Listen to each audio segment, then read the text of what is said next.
I got to say that I have so much respect for this guy because he's never forgotten where he came from. Y'all welcome our friend Kix Brooks.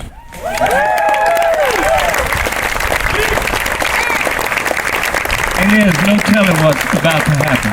So, this is right from we took the exit to the non-rehearsal shed to make this right.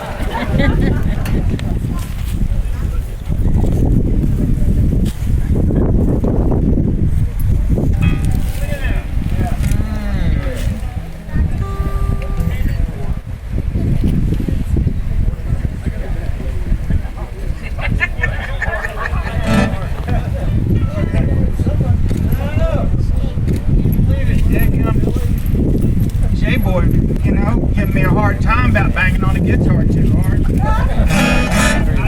I don't want to let him down.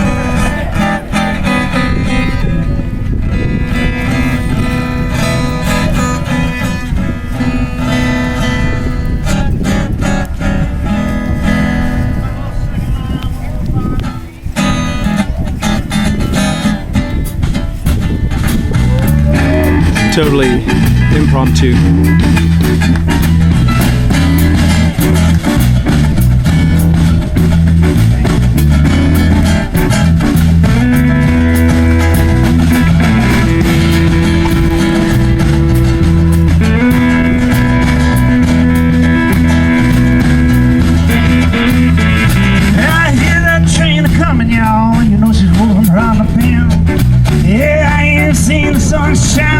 I really don't know when.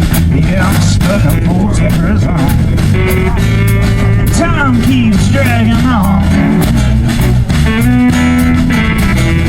and I hear that whistle blowing there all the way to San Antonio.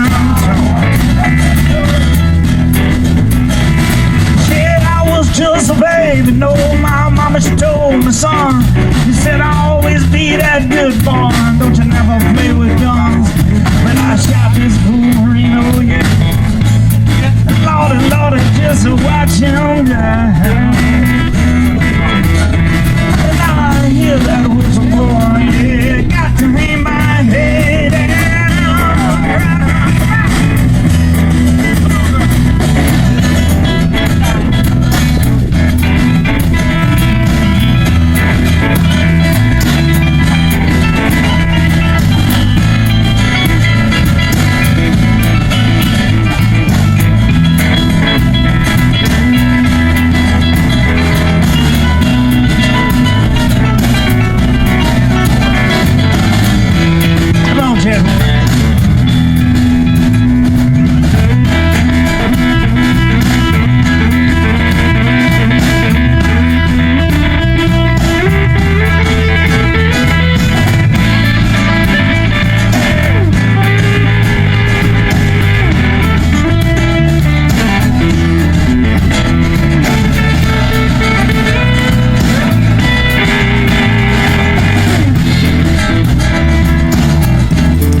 Smoking big cigars, and yeah, I know I had it coming. Lordy knows I can't be free. And now I hear that whistle blowing, yeah, that's what tortures me. They freed me from this prison. If that railroad train was mine, don't you know I move it on a little bit up and down the line. Yeah, far from Folsom Prison, and that's where I'm gonna stay.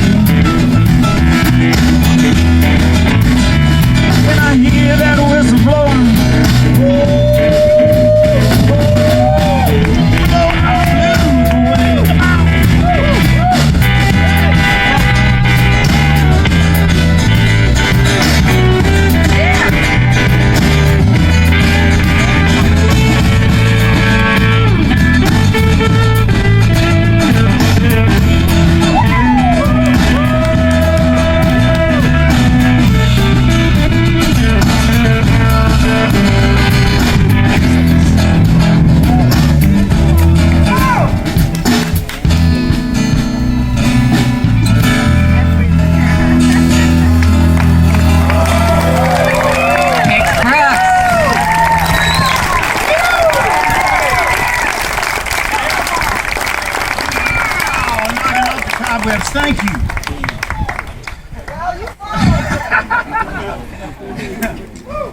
I was talking to one of Bill's new friends, Rebecca. She just came back from New Orleans. I'm actually from Louisiana, but I got to Texas quick as I could today, too.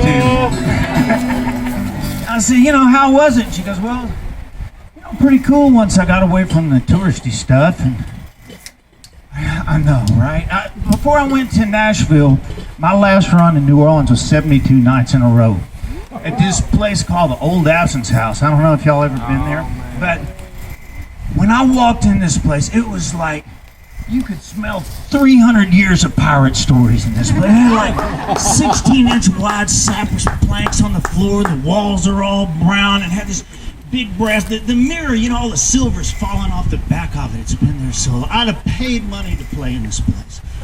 And finally I crawled out of there and went to Nashville and met this guy, Ronnie Dunn, and we started this hillbilly band called Brooks and Dunn, and we didn't know each other from Adam. I don't know if y'all know or why you would even care, but we met like on a Tuesday. A record company guy convinced us if we'd try and write a song together that we could have a duo, and the Judds were breaking up, and he'd make us big stars. And we're like, that's awesome. We don't want to. I mean, we were old when we started. I was 36, and Ronnie's 38, and he goes, just see if you can write a song. So that week we wrote Brand New Man and Next Broken Heart, and those were our first two #1 records. And I'm not looking for applause, but we wrote a. But I'll take it. Thank you, both of you. And we rode a bus for 20 years trying to figure out how to get off it, But we had these first songs, and we get our first gig in New Orleans. And I'm so sick of Ronnie talking about all these dance halls in Oklahoma that he's played in and on and on. Because this place, the Old Absence House, was my place, and this place was cool.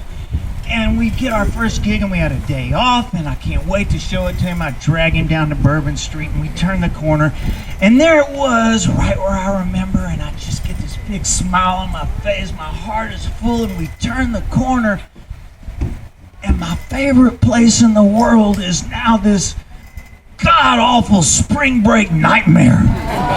It's got these daiquiri machines on the wall, and they're blue. People got blue and purple teeth and stuff, in there, and it's like black and white linoleum floor, and the walls are all cleaned up, and it's just horrible. And I look at Ronnie, and he's like, "Oh, really cool, dude." And we dig what you guys dig. I mean, hill country's cool, and that part of New Orleans was cool, and I'm pissed off, and I look up on the wall, and in their own classy way, they got a blackboard, and the menu of the day, Jello shots, 25 cents.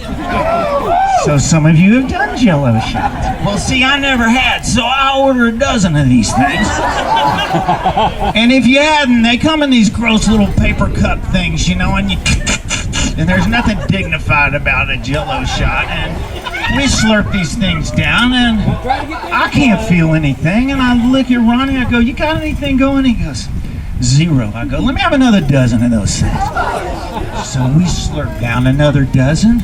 It was right there at the end, the number 24, that this little brown spider monkey crawls up out of my collar and jumps up on my head and hits me right between the eyes with a ball-peen hammer, and I'm freaking hammered, And I go, "How about now, cowboy?" He goes, "We gotta get out of here." I know.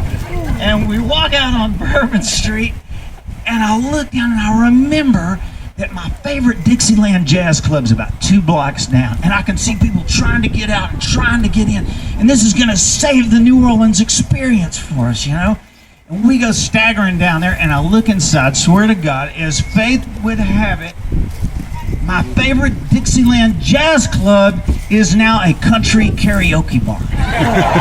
And there's this girl on there standing on the stage singing Amarillo by Morning and George Strait's on flat screens all around this place. And I tell my tour manager who's with us, I said, "Go see if they got any of our stuff." Our stuff being 2 songs at this point. And he goes in, he comes running out, he's so excited, "They got all your stuff." And the next thing I know, I saw the light, I've been baptized, and I'm like, this is it.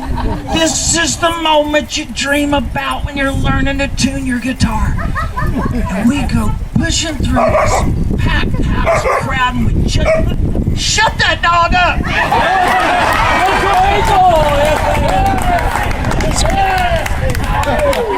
I'm telling something here. We go pushing through this crowd, and we jump up on the stage. We grab these two microphones, and I mean, we look at each other and we lay into it for all we're worth. And it's amazing to me. I've crawled out of the swamp and made it to Nashville. I've done the thing. I'm back home singing for my peoples, living the dream. We jump off the stage and we're done. You know, they're patting us on the back, asking for autographs, these ladies, and I hear one behind me go, you know, they look just like them, but they don't sing worth a damn.